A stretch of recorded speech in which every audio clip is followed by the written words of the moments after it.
자, 우리가 성경의 믿음의 위인에 대해서 같이 관찰하고 또 연구하고 또 은혜를 받으려고 합니다. 오늘은 우리 노아에 대한 이야기를 좀 나눴으면 좋겠어요.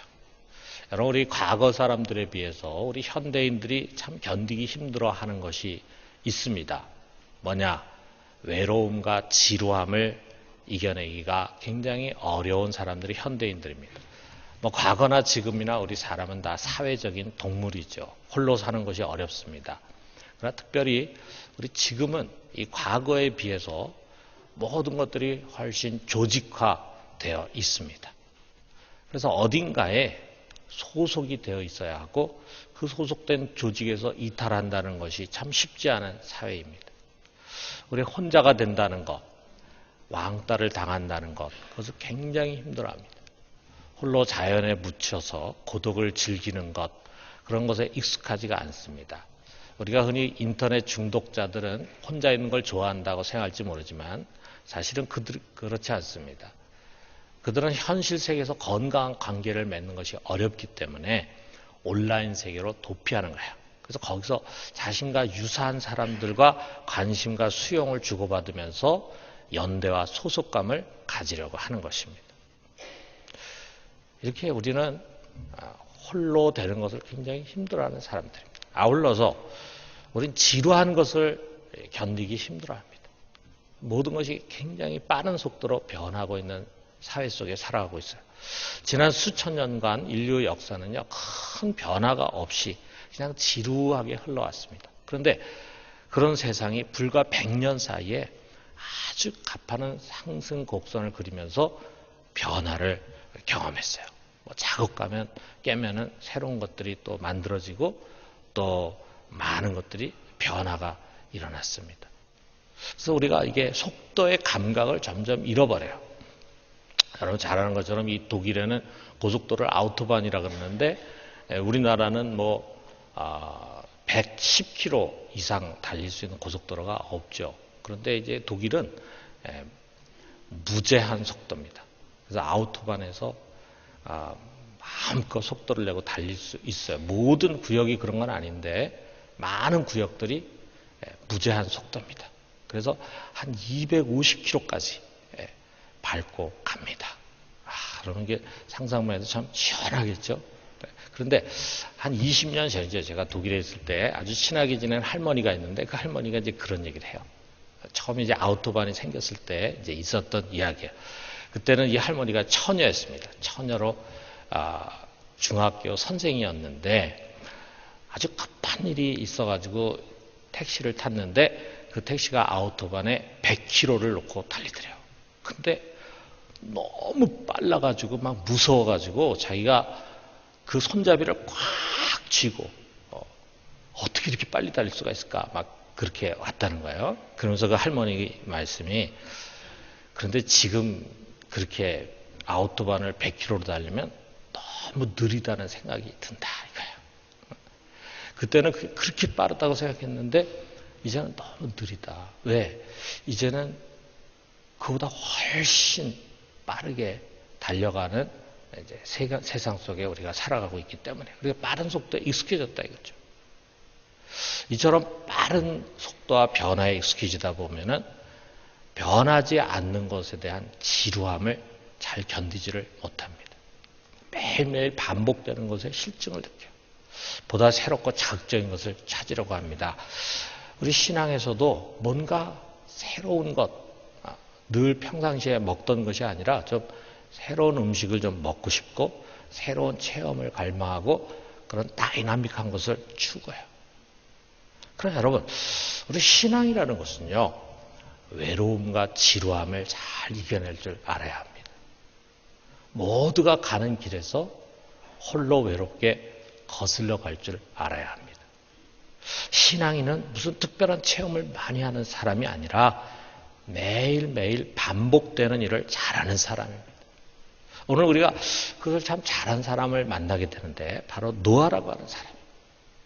이 노아를 잘 관찰해 보면 우린 그런 결론을 갖게 돼요. 외로움과 지루함을 잘 이긴 신앙이다.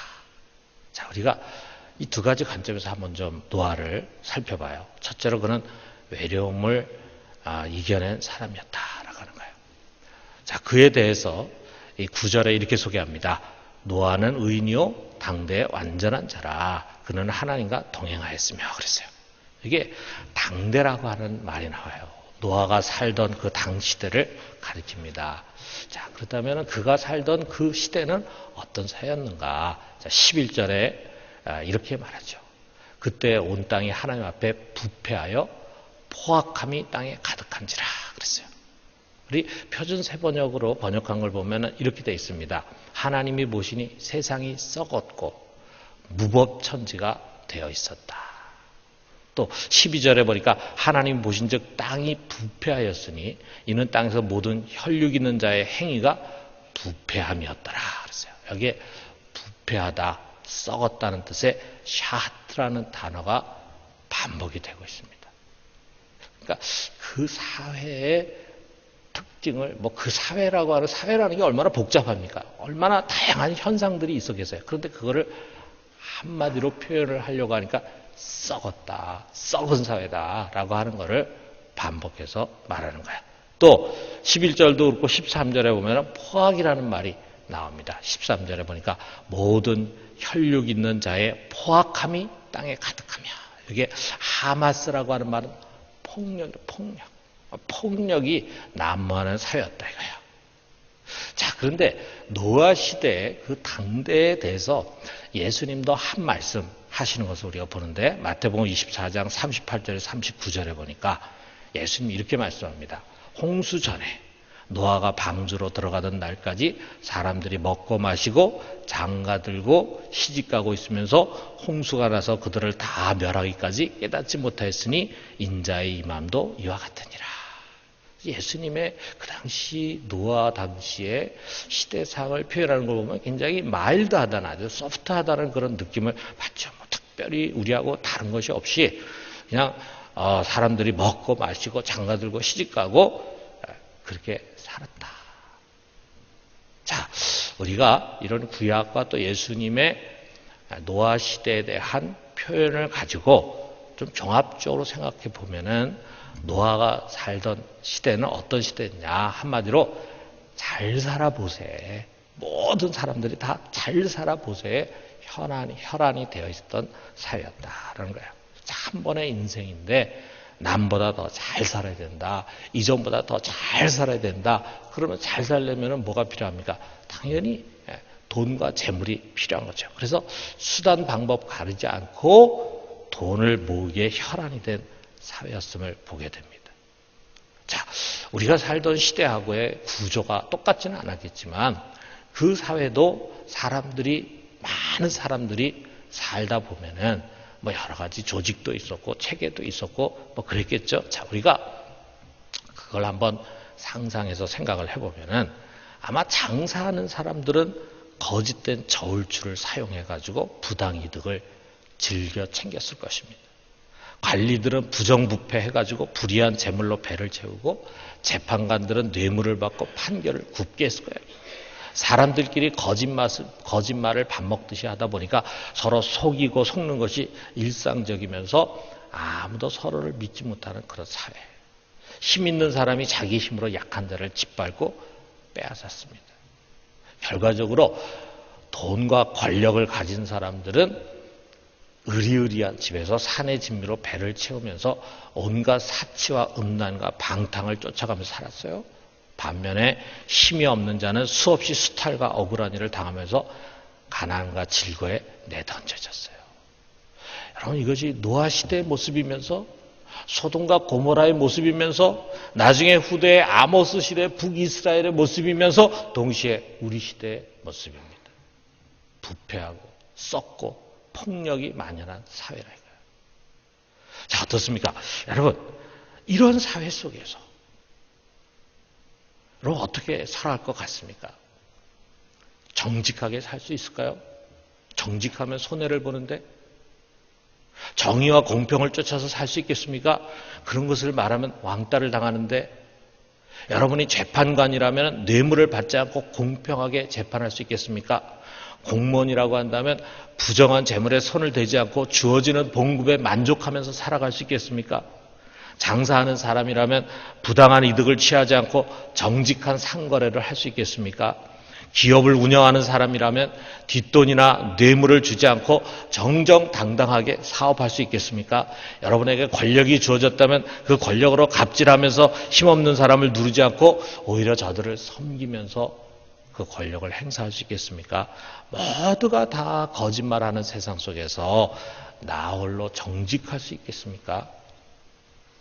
어렵지 않겠어요? 그런데 노아는 그렇게 했다 이거죠. 노아는 그렇게 했다 이거죠. 그는 이 부패하고 썩은 세상 속에서 홀로 흠없이 살았다. 여기에 완전한 자였다라고 하는 말은 흠이 없이 산 사람이었다. 이리 뜯어봐도 저리 뜯어봐도 뭐 고소할 만한 그런 잘못한 것이 없이 살아가는 사람이었다. 자, 그랬다면은 당연히 노아는요 그 시대에 왕따를 당하는 사람이었습니다. 거짓에 물든 사람들 무리 속에서는요 정직한 사람 굉장히 불편합니다. 정직한 사람은 굉장히 불편하게 생각합니다. 뭐 자기들은 막 거짓말을 그냥 밥 먹듯이 하는데 이 사람은 너무 고지식하게 정직해. 불편하다. 부정부패를 일삼는 사람들 속에서는요 이 청렴한 사람이 참 깊이 대상입니다. 다 같이 거짓말로 못된 짓을 하고 뭐 못 먹을 것을 먹고 그렇게 하는데 이 사람 그런 거 안 하려고 그런다. 안 하려고 그래. 그러면은 자연히 그런 사람은 소외를 시킬 수밖에 없는 거죠. 권력을 남용하고 불의를 일삼는 권력자는요 이런 정의로운 사람을 미워합니다. 자기 불의를 지적하고 정의를 요구하고 그런 사람 골치 아프다 이거죠. 그 시대에 누가 노아를 좋아했겠습니까? 그러니까 우리가 이 성경을 보면요, 이 노아 굉장히 외로웠겠다. 외로웠겠다. 노아는 외로운 길을 걸어간 사람입니다. 그렇기 때문에 진정한 신앙인이고 그리고 의인이었습니다. 여러분 그런 외로운 길을 갈 줄 아는 사람입니까? 갈 수 있는 용기가 있는 사람입니까? 거짓과 선동으로 가득 찬 이 시대 속에서 우리는 진실을 말할 용기를 가진 사람들입니까? 부정과 부패가 일상화된 직장과 사회 속에서 청렴하게 살 수 있는 용기가 있는 사람들입니까? 돈이 된다고만 하면 할 일 못할 일을 구별할 줄 모르는 어두운 세대 속에서 받는 봉급을 족한 줄 알고 지족하면서 살 수 있는 용기를 가진 사람들입니까? 그 용기는 외로운 자가 될 수 있는 용기예요. 이 시대는 그런 외로운 길을 걸어갈 수 있는 용기를 가진 사람이 필요합니다. 그런 자만이 이 부패하고 패역한 세상을 바꿀 수 있는 사람이에요. 여러분, 우리 노아는 혼자였습니다. 외로웠습니다. 그렇지만 외롭지 않았습니다. 왜냐하면 그의 곁에 하나님이 동행하셨기 때문에요. 그런 사람들과 어울리기 위해서 그들이 가는 길을 쫓아가기보다는 하나님과 함께하기 위해서 그들이 가는 길을 저버리고 하나님의 길을 따라갔습니다. 그렇기 때문에 하나님이 그와 함께 하셨어요. 여러분, 우리가 세상과 벗이 되려고 하면 하나님과 멀어질 것입니다. 그러나 우리가 세상을 거스르고 바른 길을 쫓아가려고 하면은 우리 하나님과 동행하게 될 것입니다.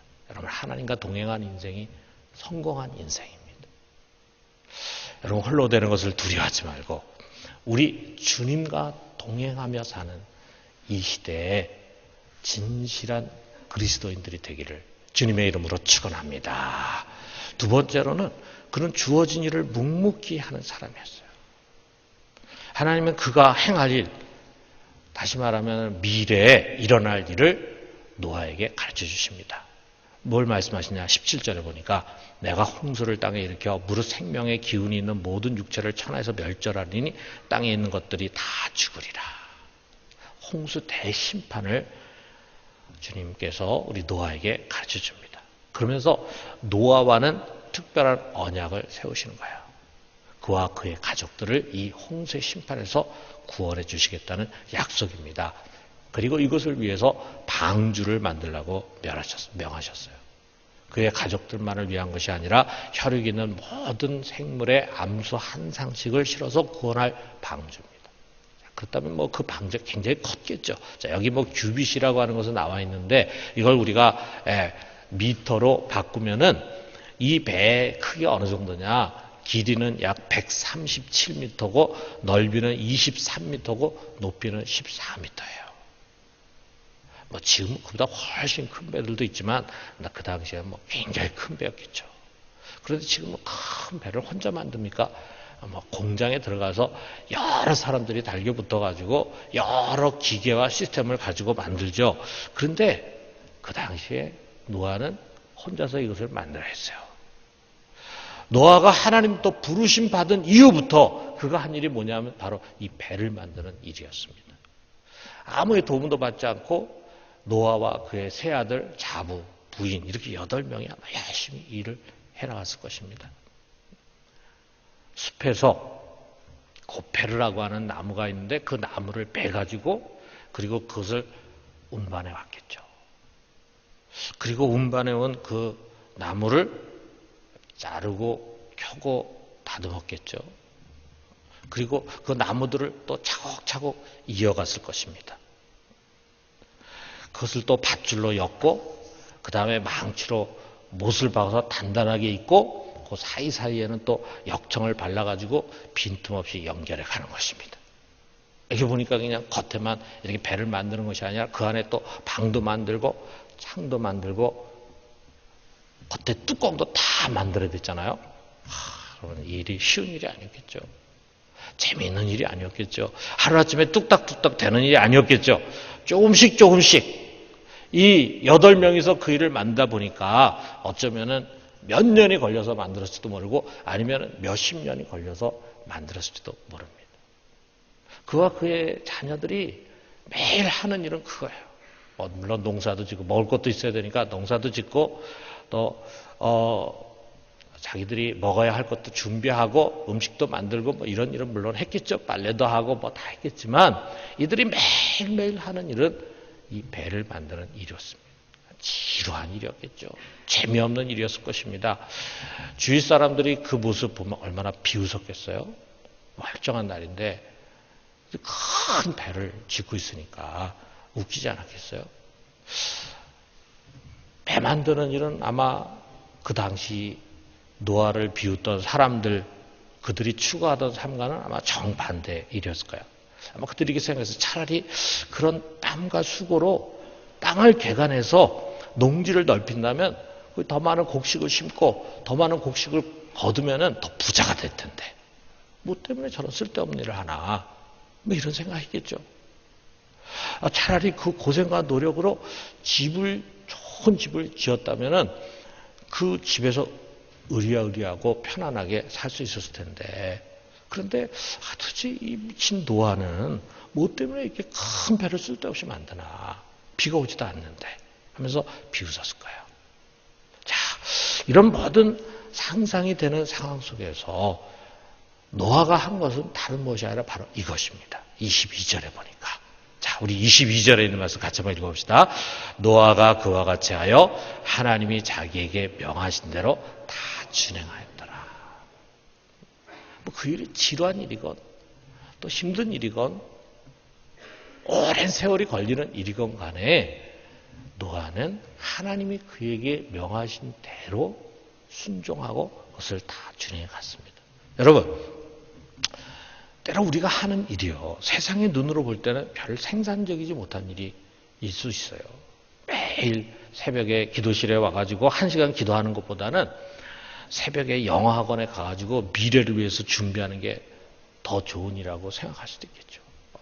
바쁘게 직장생활 하는 사람들, 또 직장에서 진급도 하고 이렇게 하는 사람들은 아마 그런 생각이 들지 몰라요. 뭐 새벽에 가서 1시간 기도하느니 차라리 일찍 가가지고 새벽에 영어학원에 가가지고 1시간 매일 영어 배우면은 훨씬 더 나에게 유익되다. 이렇게 생각할 수 있겠죠. 우리 자녀들 수련회 보내는 것보다도 학원 특별 강좌에 보내가지고 그걸 듣게 하는 것이 훨씬 더 공부도 잘하고 대학 입시에 유리하다. 이렇게 생각하지 않겠어요? 근데 과연 그런가? 제가 독일에 있을 때요, 제가 이제 도르트문트에 있는 교회를 섬겼는데, 그 교회에 우리 청년들의 큰 부흥이 있었어요.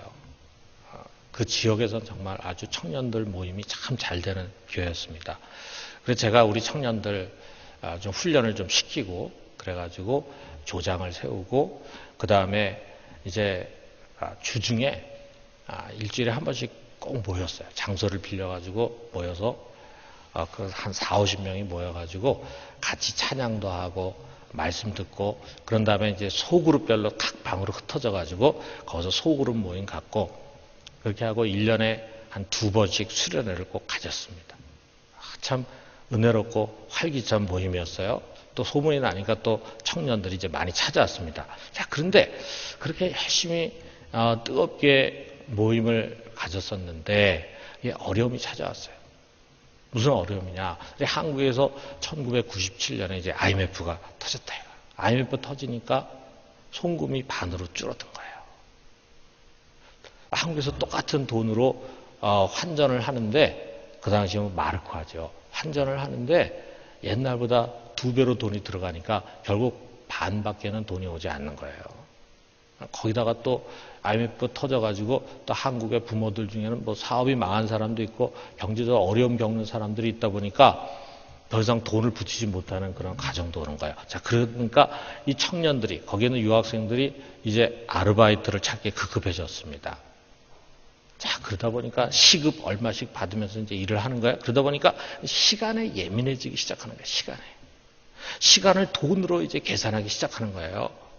자, 그러다 보니까 우리가 집회에 시작해 참석해가지고 거기서 소그룹까지 다 마치면은 같이 식사도 하고 막 이렇게 하면 서너 시간이 걸리는데, 내가 이 집회에 참석하지 않고 서너 시간 가서 일을 하면은 얼마를 버는데, 이런 생각을 갖는 이제 청년들이 하나둘씩 나오기 시작하는 거예요. 다 살기 어려워지니까.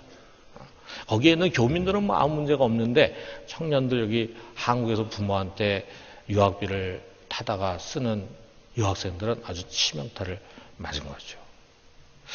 자, 그러다 보니까 점차로 이제 참석하는 사람들이 이제 줄어들기 시작을 했습니다. 너무도 안타까웠어요. 그게 우리들의 연약함이라 이거죠.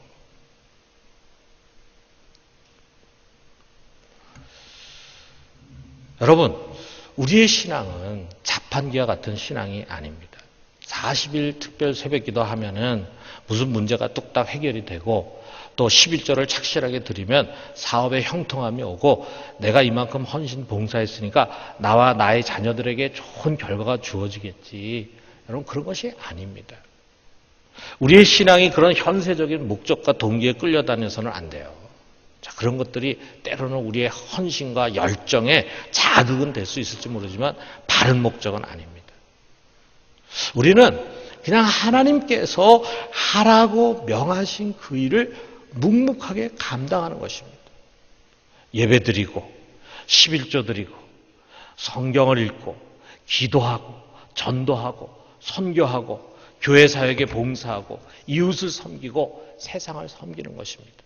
그런 일을 그냥 한두 번 반짝하는 것이 아니라 매일 반복하고 매주일 반복하고 그리고 매해 반복하는 것입니다.